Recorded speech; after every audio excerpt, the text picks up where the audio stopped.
Hello friends, welcome to Pro Talent and I'm Nitin Parmar. My dear students, in this current affair decoded module, we are going to talk about India's climate goals.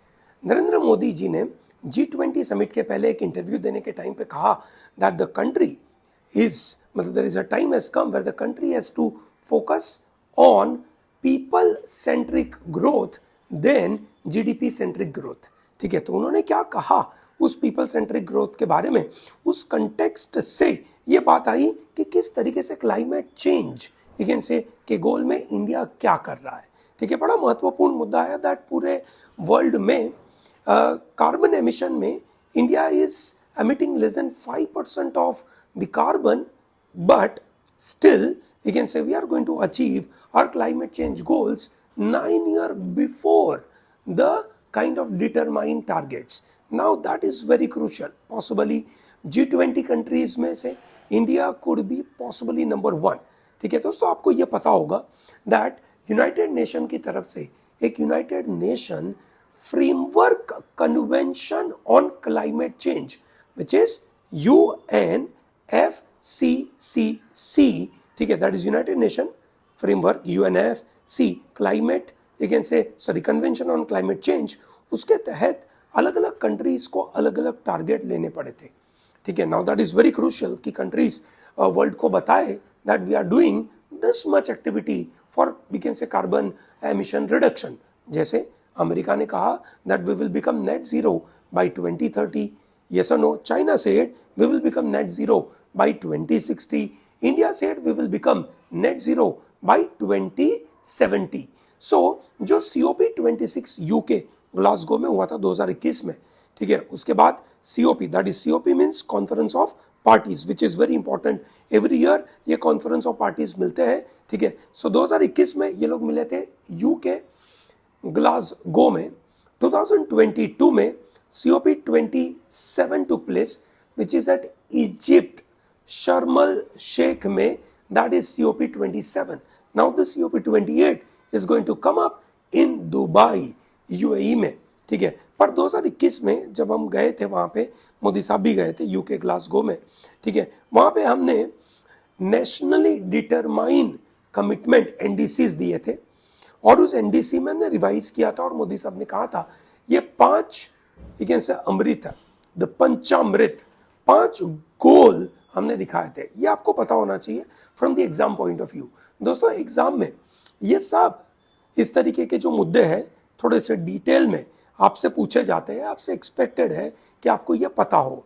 ठीक है, सो दोस्तों 5 Amrit Kaal, sorry 5 Amrit, that is Panchamrit कौन से थे? अमृत काल के अंदर Panchamrit, which is very important. Number 1, non fossil fuel energy development capacity should become 500 gigawatt by 2030. ठीक है, मतलब हम फॉसिल फ्यूल से जो एनर्जी प्रोड्यूस करेंगे उनकी बात नहीं हो रही है. नॉन फॉसिल फ्यूल मतलब मेजरली यू कैन से उसको यूज नहीं करके, which includes nuclear as well. Okay, ठीक है, आपको याद होगा न्यूक्लियर एनर्जी के नजरिए से पहला indigenously built nuclear reactor is now running in the full capacity which is 700 megawatt. Yes or no? ये पता है ना आपको कहां पर है? काकरा पार. So first Panchamrit is non-fossil fuel capacity should reach to 500 gigawatt by 2030. Number 2, पंचामृत का number 2, 50% of energy requirement of the country, पूरे कंट्री की जो एनर्जी रिक्वायरमेंट है उसका 50% should come from renewable energy by 2030. Great. That is number 2. Number 3, reduce 1 billion carbon emission by 2030. Another wonderful thing. Number 4, reduce carbon intensity by 45% to 2030, which is very crucial. ये भारत देश के लिए बड़ा महत्वपूर्ण part है कि हमारी जो इकोनॉमिक एक्टिविटी चल रही है उन इकोनॉमिक एक्टिविटी के द्वारा जो कार्बन इंटेंसिटी निकल रही है उसको हम रिड्यूस करेंगे. नंबर 5 जो सबसे क्रूशियल एग्जाम में सबसे ज्यादा यही पूछा जाता है, दैट इज इंडिया का नेट जीरो बनने का टारगेट कब है? By 2070 India will become net zero. ठीक है, तो दोस्तों ये जो हमने 2021 में COP26 में यूके ग्लासगो में जाकर हमने जो कमिटमेंट दी है, उसके बाद 3 अगस्त 2022 को हमारी union cabinet you can say commit करती है, yes we are going with this kind of activity. तो इंडिया ने क्या मेजर एफर्ट लगाए क्लाइमेट चेंज को रोकने के लिए? पहला, सोलर एनर्जी कैपेसिटी हमने काफी ज्यादा बढ़ा दी, possibly in few years we have reached to 20 times.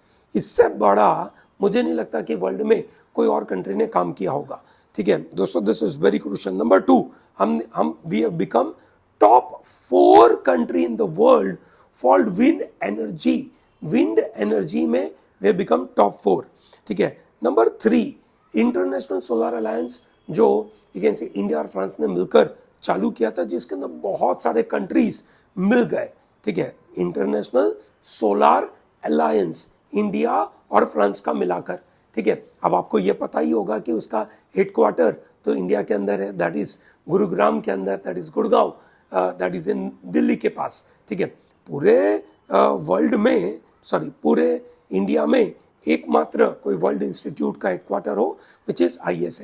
पर यू कैन से इन दी 2021 जो ग्लासगो में समिट हुई, उसमें जो बाइडेन साहब ने बड़ा महत्वपूर्ण मुद्दा लेकर आया which is known as one world one sun one grid, OWOSOG, one world one sun one grid, जो बाइडेन के साथ मिलाकर ये ISA एक तरीके का कंट्रीब्यूट करता है। That is what you should know. Another important thing which I will give you as a homework, Modi साहब ने अनाउंस किया था मिशन लाइफ, ठीक है, mission life, LIFE। So what are the important points coming in mission life is what you need to tell me in the comment box. And more importantly, we are the one of the country who has banned single use plastic.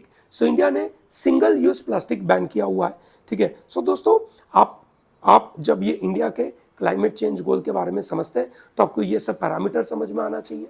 जब हमने आपको बताया that India accounts for less than 5% of cumulative you can say carbon emission, तो आपको यह पता होना चाहिए कि वर्ल्ड में सबसे ज्यादा कार्बन एमिशन कौन करता है। That's homework. नंबर 1 कौन है, नंबर 2 कौन है, ठीक है। इंडिया का पोजीशन वहां पर क्या है, that is what you should be knowing. So in this module I have covered lot of important things related to India's climate change goal, ठीक है। मैंने आपको सही तरीके की चीजें बताई और कुछ होमवर्क सवाल भी आपसे पूछे।